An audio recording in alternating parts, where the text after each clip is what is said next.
Bonjour à tous et bienvenue pour cette interview avec Jean-Baptiste Tricot. Bonjour Jean-Baptiste. Bonjour Nicolas. Très heureux de vous retrouver dans ce magnifique palais de la Bourse, le Palais Brognard. Je me rappelle que j'ai fait ici ma première conférence il y a 15 ans maintenant. Pour ceux qui ne me connaissent pas, je suis Nicolas Chéron, je suis stratégiste boursier, un influenceur aux cheveux blancs. Et je suis très heureux donc de vous retrouver Jean-Baptiste. Donc vous êtes le directeur des investissements chez AXA. Avant de parler d'AXA, j'aimerais qu'on parle un petit peu de vous. J'ai regardé votre curriculum vitae, ça fait presque 19 ans que vous êtes chez AXA, avec des postes très différents. Est-ce qu'on peut parler, avant toute chose, de votre parcours ? Merci. Bonjour à tous. Merci beaucoup de prendre le temps de nous écouter. Donc c'est vrai que ça fait un moment déjà que j'ai la chance de travailler chez AXA. J'imagine la progression de ma vie professionnelle ressemble un peu à AXA. C'est un grand groupe diversifié avec beaucoup de métiers, beaucoup de géographies. Moi, j'ai essentiellement travaillé dans les directions financières, stratégie d'AXA, d'abord au siège, puis également dans nos business units en France et au Japon, plusieurs fois, 2 fois. Et depuis mi-2022, voilà, j'occupe cette fonction de directeur des investissements d'AXA. C'est tout à fait passionnant parce que c'est un challenge tous les jours. Voilà, Nicolas, vous connaissez ça bien et vous connaissez ça tous. Les marchés sont parfois capricieux, difficiles à prévoir et ça fait partie de la réalité de la fonction. Alors vous avez passé plusieurs années au Japon. Qu'est-ce que vous y avez vu de différent dans la façon d'investir ? Et est-ce que cela a changé votre vision du marché mondial ? Alors, c'est vrai que j'ai eu l'occasion de beaucoup apprendre quand j'étais au Japon, pour plusieurs raisons. Déjà parce que c'est très différent en effet, mais aussi les 2 fois où j'ai eu des missions de long terme au Japon, en 2009 et en 2019, il s'est passé quelque chose d'important sur les marchés. Je suis arrivé en septembre 2009, vraiment quasiment en même temps que AIG faisait faillite, et donc vraiment des mouvements boursiers, des mouvements sur les taux d'intérêt, sur le change, sur le fonctionnement, l'infrastructure même des marchés étaient extrêmes. Et donc j'étais plus jeune et voilà, ça c'est quelque chose qui vous aguerrit, vous apprenez beaucoup. Ça marque. Ça marque exactement, on se souvient de ce qu'on faisait tel ou tel soir parce que le marché avait beaucoup bougé. Donc ça c'était une première expérience. Et puis je suis revenu en tant que directeur financier d'AXA au Japon en août 2019 et 9 mois plus tard, ben voilà, c'est comme partout dans le monde, cette pandémie, crise extrême, avec là encore des mouvements sur les taux d'intérêt, sur le change, sur les marchés financiers en général, extrêmes.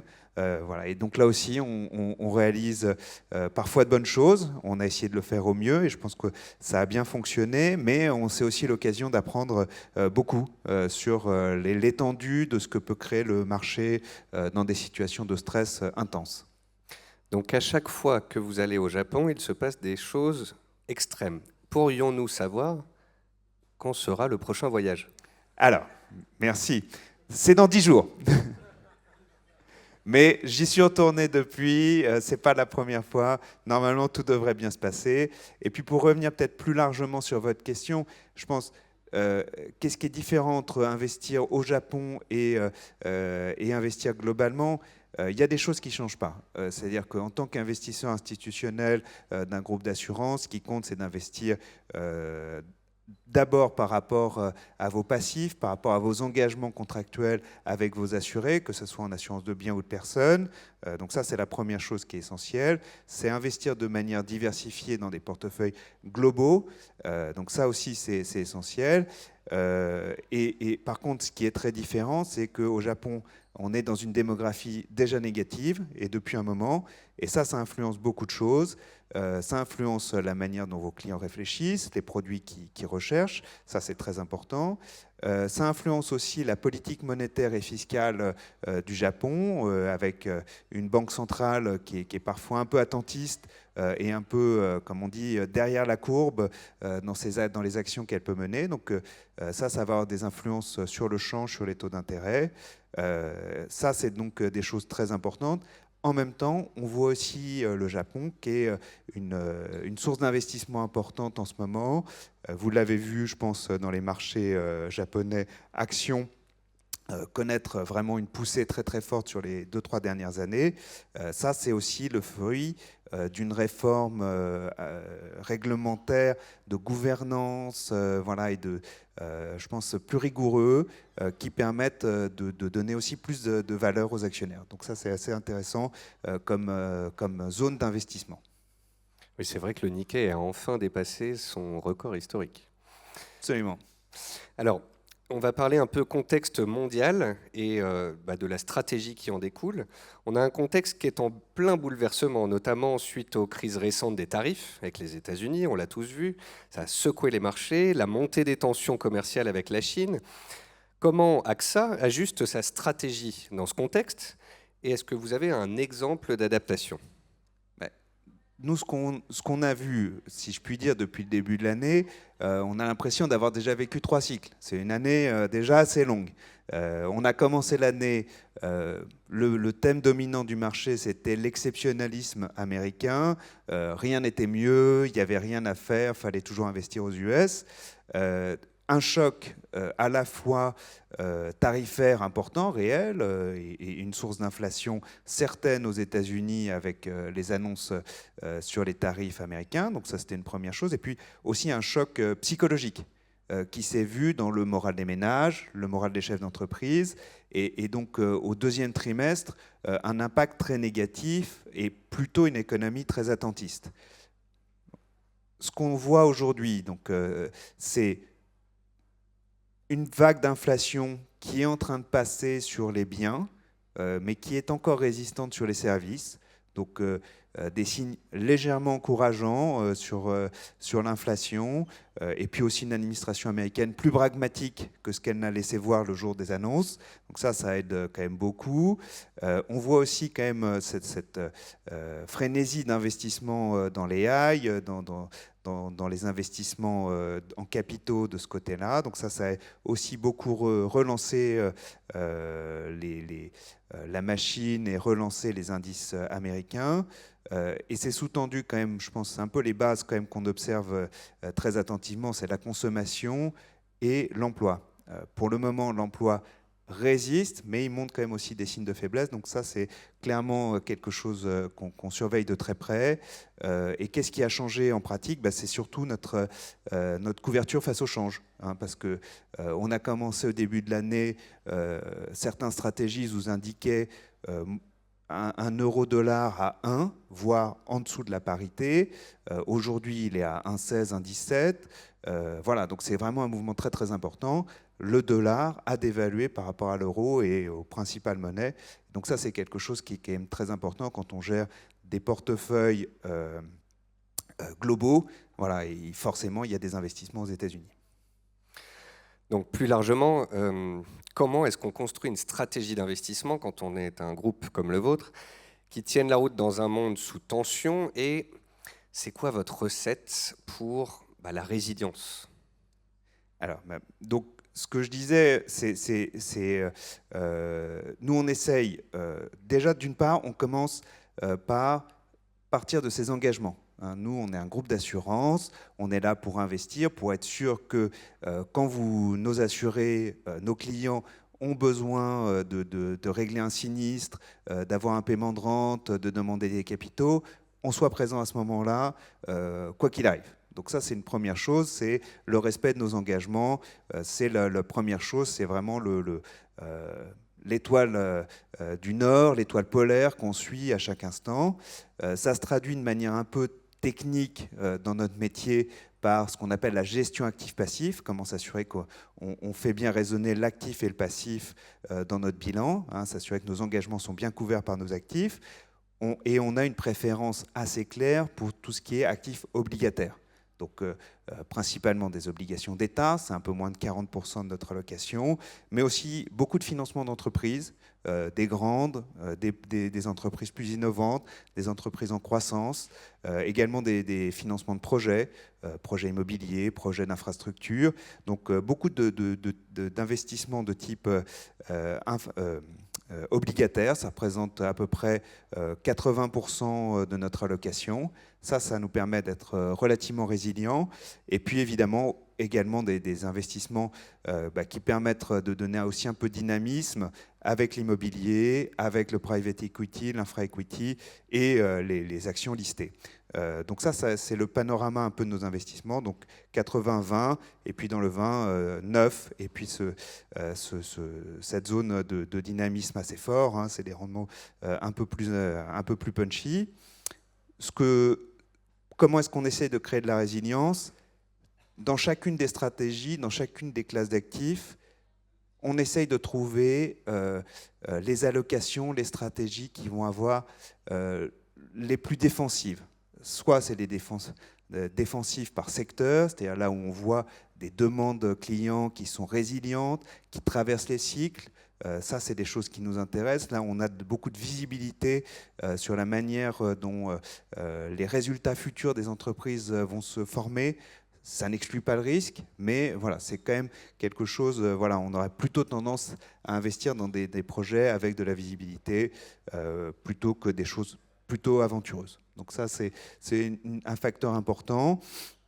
Et au-delà de ce choix et de ce biais défensif, c'est la diversification. Il ne faut pas être dépendant d'un projet, il ne faut pas être dépendant d'un actif, parce que ça, c'est toujours, ça peut être problématique, parce que quand on prend des risques, et vous en prenez tous les jours, ça peut mal se passer à un moment. On essaye de faire en sorte que ça ne se passe jamais mal, mais ça peut quand même mal se passer. Et donc, on est toujours très attentif à avoir une diversification suffisante. Donc, diversification de produits, diversification de zones géographiques égale résilience. C'est très important, en effet. Vous avez récemment cédé AXA Investment Managers, donc AXA IM, à BNP Paribas. C'était en juillet dernier. Pourquoi est-ce que vous avez fait ce choix? Cela fait partie de la stratégie globale du groupe, c'est bien ça? Absolument. Donc AXA Investment Managers était l'asset manager qu'on avait créé au sein d'AXA, un reflet de l'esprit entrepreneurial d'AXA. C'est vraiment un spin-off d'une certaine manière qui évolue dans un marché en pleine consolidation. L'asset management, c'est un marché qui consolide avec des acteurs extrêmement importants en Europe, mais surtout aux États-Unis, avec des forces de frappe de plus en plus importantes.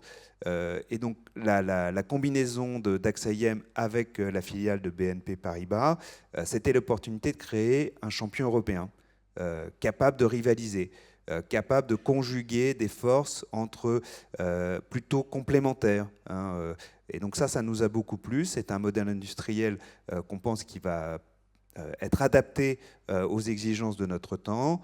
Et donc ça nous a incité à faire cette transaction avec BNPP. Et puis on a un partenariat avec BNPP sur le long terme qui va nous permettre d'investir de manière continue en capitalisant sur cette proximité qu'on a naturellement avec les équipes d'AXA IM qui sont très bons, des très bonnes équipes, et on va continuer à travailler avec eux, bien sûr naturellement, mais comme aujourd'hui, comme hier, on va aussi travailler pour avoir les meilleures offres disponibles à la fois dans notre fonds général et puis dans les offres qu'on met à disposition de nos assurés via les unités de compte. Oui, donc vous gardez bien un lien opérationnel et c'est une collaboration, une synergie de long terme. Exactement. Il y a beaucoup de gens qui nous parlent du climat lorsqu'on parle investissement. C'est un sujet clé, notamment pour un assureur. On se dirige tout droit vers un monde à plus de degrés, avec des catastrophes naturelles de plus en plus fréquentes. Concrètement, comment est-ce qu'on se prépare à ça en tant qu'assureur d'une part et investisseur d'autre part? Et puis, qu'est-ce que vous faites aujourd'hui pour avoir un impact positif?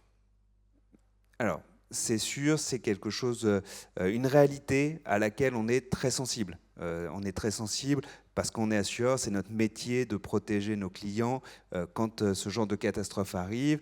Et il est clair que depuis 15 ans, on voit chaque année les périls monter de ce point de vue-là, à la fois en fréquence, en intensité, le nombre de périls, certains très grands, d'autres plus répandus, plus diffus. Mais chaque année, ça ne va pas mieux, hein, clairement. Donc pour nous, c'est clairement une priorité dans notre métier d'assureur. Première chose. Et puis, naturellement, on a adapté notre approche des investissements à cette réalité. Moi, je pense être d'abord une réalité aussi économique. Plusieurs aspects. On fait en sorte de ce qu'on appelle décarboner nos investissements, c'est-à-dire faire baisser l'intensité carbone de nos investissements de plus de 50% jusqu'à 2030, donc par rapport à 2019. Donc ça, c'est déjà une première chose. Être plus frugal dans l'usage de nos investissements ou dans l'usage de carbone par nos investissements, c'est une première chose. La deuxième chose qui me paraît tout aussi importante, c'est le dialogue qu'on a avec les émetteurs, avec les différentes entreprises dans lesquelles on investit, principalement les entreprises listées, sur leur stratégie. C'est naturel en tant qu'investisseur de s'intéresser à leur stratégie commerciale, leur stratégie financière.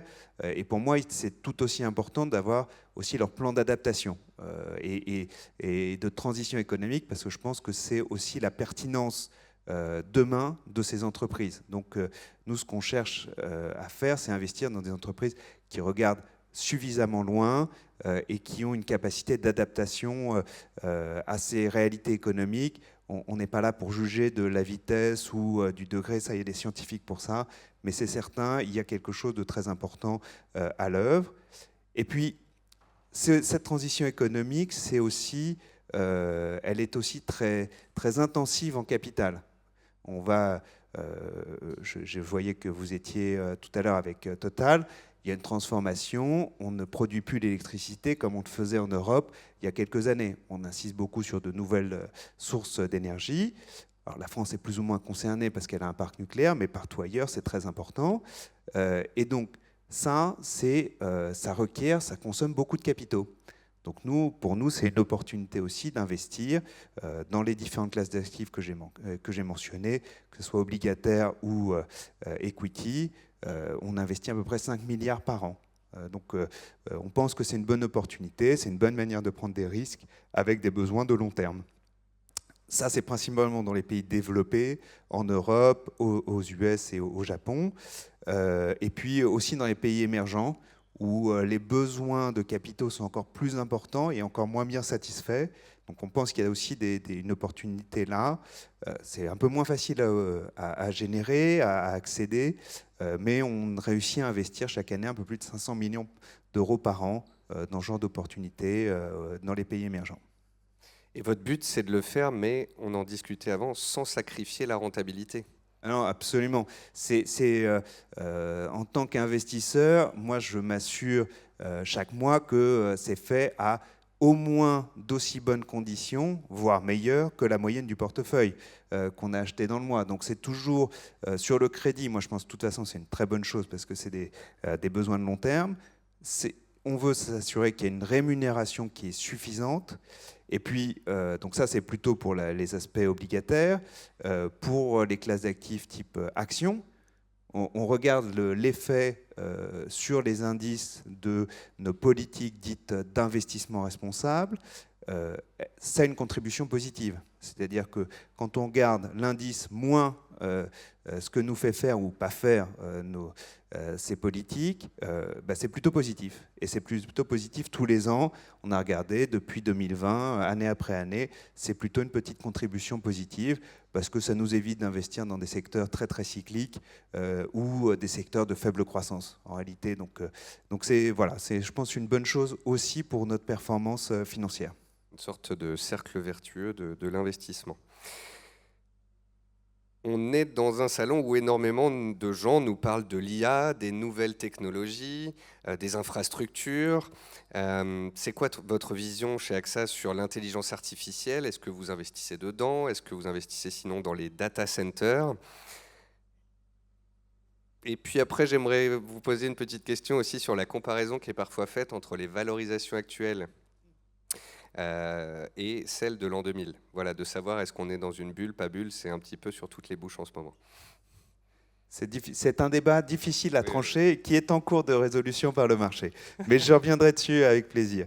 L'intelligence artificielle présente, notre recherche et moi-même, je pense que c'est une opportunité de gain de productivité pour l'économie générale très importante. Ce que les économistes appellent General Purpose Technology. Donc ça va se diffuser progressivement. Vous l'utilisez même peut-être probablement également un peu au quotidien. Voilà, on a tous dans nos téléphones déjà un certain nombre de versions de ces agents IA. Moi, je pense que ça va en effet créer cette productivité. C'est des marges qui vont se répartir entre différents types d'acteurs. Et puis, il y a des enjeux technologiques forts. Nous, la manière dont on y réfléchit d'un point de vue investisseur à aujourd'hui, et puis ça pourrait être amené à évoluer, mais il y a des acteurs qu'on peut appeler actifs. C'est des fournisseurs de technologies, que ce soit hardware comme Nvidia ou software, Google, Amazon, qui vont proposer de la technologie et vont vendre de la technologie. Il y a des utilisateurs finaux qui vont chercher à générer également des effets d'échelle, des effets d'économie, de productivité, de croissance avec ces nouvelles technologies.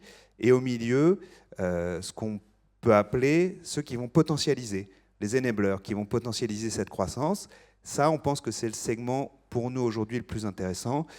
Les data centers en sont un, mais les télécoms aussi en sont un, parce qu'on a besoin toujours de fibres pour faire transporter les données. L'énergie, le secteur énergétique, les utilities, que ce soit elles soient publiques en Europe ou aux US ou privées, il y a beaucoup d'offres privées qui se développent. Voilà, on essaye de les garder, d'avoir plutôt un biais ou pas de biais technologique. Moi, j'aime pas trop discerner quelle est la bonne de la moins bonne technologie dans le futur. Je pense que c'est un jeu qui est difficile et un peu aléatoire parfois. Et donc on essaye plutôt de rester voilà, dans cet axe enablers où on est déjà très investi, mais on pense qu'on va continuer à investir à la fois financement de projets et puis détenir aussi parfois ou co-investir dans des data centers qui auront des usages qu'on espère florissants. L'IA, les data centers, tout cela va être vraiment stratégique. En termes de souveraineté, en termes de filière stratégique, on a aussi maintenant la défense. Tout ça, c'est devenu des enjeux de souveraineté énormes. Quel rôle doivent jouer, selon vous, les grands investisseurs dans leur développement, justement? Et selon vous, qu'est-ce qu'il faut mettre en place au niveau européen pour vraiment avancer? Des alliances, un plan commun, moins de freins réglementaires peut-être? Qu'est-ce qui nous manque aujourd'hui en Europe pour reprendre le dessus? Alors, donc, en effet, la défense, c'est très clairement, ça a été mis beaucoup en avant depuis le début de l'année pour des raisons géopolitiques évidentes que vous connaissez tous, parce que également nos alliances transatlantiques sont aussi remises en cause d'une certaine manière. Donc c'est un sujet d'attention pour nous tous.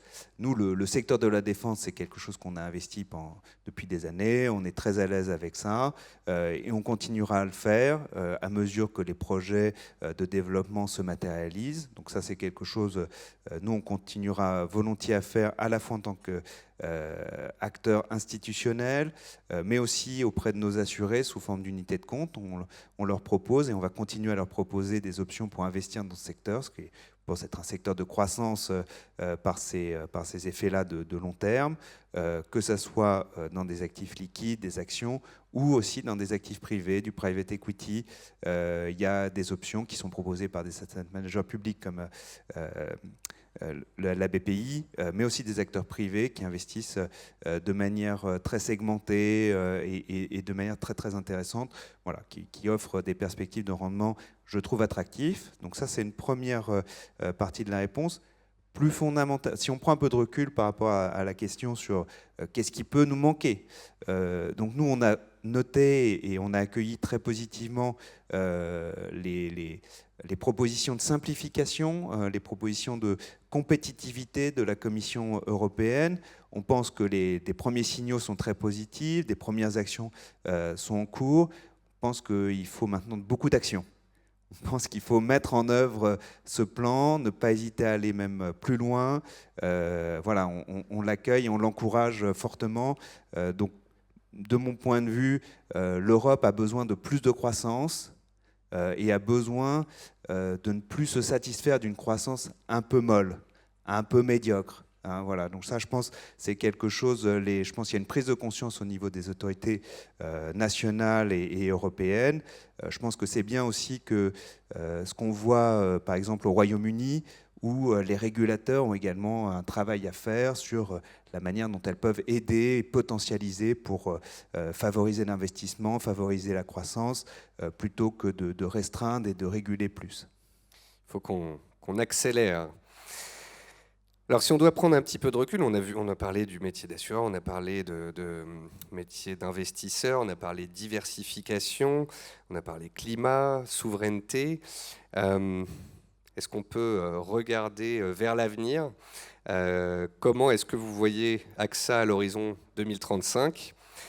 Et plus largement, comment vous voyez le monde de l'investissement, puisqu'on est avec des investisseurs aujourd'hui, dans 10 ans? Alors, AXA, nous, notre objectif, comme je vous l'ai dit, c'est toujours d'investir contre nos engagements. Et on a des engagements très longs. Donc, on fait tout pour être là, être présent et toujours être une contrepartie très fiable vis-à-vis de nos assurés, de nos actionnaires et de pouvoir délivrer contre toutes les attentes. Donc ça, c'est une première chose. L'économie générale, moi je reste optimiste sur la croissance, la capacité à voir ces révolutions technologiques progressivement se translater dans des effets de croissance pour les économies en particulier développées. Je suis aussi quand même un peu prudent, hein, on voit bien depuis 5 ans plusieurs crises jalonner cette croissance avec des effets qui peuvent être parfois très importants sur les marchés financiers. Donc voilà, très progressif, très diversifié. Pour moi, c'est la bonne manière de regarder vers le monde, vers le futur, continuer à investir. Je pense qu'il faut être on peut être raisonnablement optimiste. Néanmoins, il faut rester quand même un peu prudent parce qu'il y a de la volatilité, c'est certain, et elle va continuer à s'exprimer dans les trimestres et années à venir. Alors pour revenir sur AXA, qui a fait une très belle performance boursière ces dernières années, j'aimerais parler de votre politique de dividende. Votre dividende, il a augmenté, il augmente progressivement. Et quelle est votre politique sur le sujet? Est-ce qu'elle va être maintenue dans les années à venir? Alors, donc AXA bénéficie d'un profil d'affaires diversifié, à la fois dans ses activités d'assurance de personnes, assurance santé, assurance vie, et aussi assurance de biens, que ce soit pour les particuliers, l'auto, l'habitation, ou pour les professionnels et les grandes entreprises. Donc on a un panel d'activités important sur des géographies aussi également assez diversifiées. L'Europe de l'Ouest, c'est clairement le cœur d'activité d'AXA, la France bien entendu, mais l'Europe de l'Ouest, les États-Unis, le Japon, l'Asie du Nord généralement, et également présence dans des pays en développement.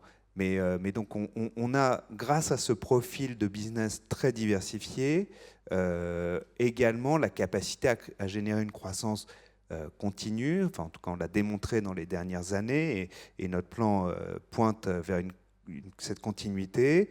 On peut donc en bénéficier à travers de flux de trésorerie réguliers qu'on arrive à partager avec nos assurés à travers un dividende. Donc cette croissance-là, on va réussir, on l'espère, continuer à la partager avec cette politique qu'on pense ambitieuse et qui est complétée par des rachats d'actions. Voilà, selon les termes qui sont, vous pouvez les consulter sur notre site web. Mais voilà, je pense que c'est surtout le message important pour moi, c'est la diversification de nos activités qui permettent un retour régulier, un rendement régulier sur l'action. Voilà, parce qu'on a une politique qui est naturellement très attentive à la rémunération de nos actionnaires. Alors, on a beaucoup d'investisseurs particuliers aujourd'hui dans la salle, sur ce salon. Avec tout ce qu'on vient de dire, vous leur donneriez quoi comme conseil? Alors, ceci n'est pas un conseil en investissement, mais vous leur donneriez quoi comme conseil pour leur stratégie d'investissement? Qu'est-ce que vous faites pour vous, par exemple? Oui, voilà. Moi, je peux vous dire ce que je fais pour moi, et puis on peut en débattre un peu après. Mais les produits qu'on produit pour nos assurés, et c'est un peu la même stratégie que j'adopte pour moi-même, c'est des produits à investissement assez réguliers. C'est vrai, par exemple, au Japon, en Allemagne, en France, ça s'appelle un versement libre sur l'assurance vie, où ça permet de diversifier ses points d'entrée dans le marché.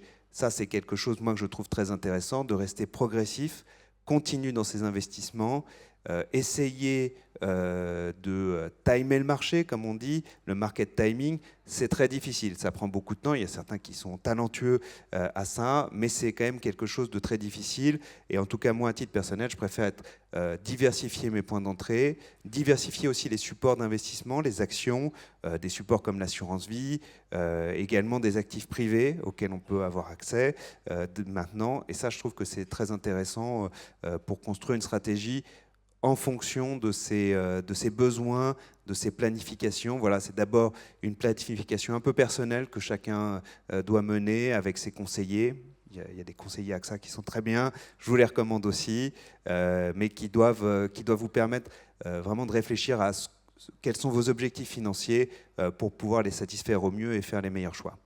Donc vous êtes un adepte du DCA, le dollar cost averaging, les achats mensuels programmés, automatisés, peut-être, ça simplifie les choses. C'est exactement ce que faisait ce produit japonais, ce produit au Japon, je devrais plutôt dire, voilà, qui est basé sur la DCA, et je pense que c'est quelque chose de très efficace.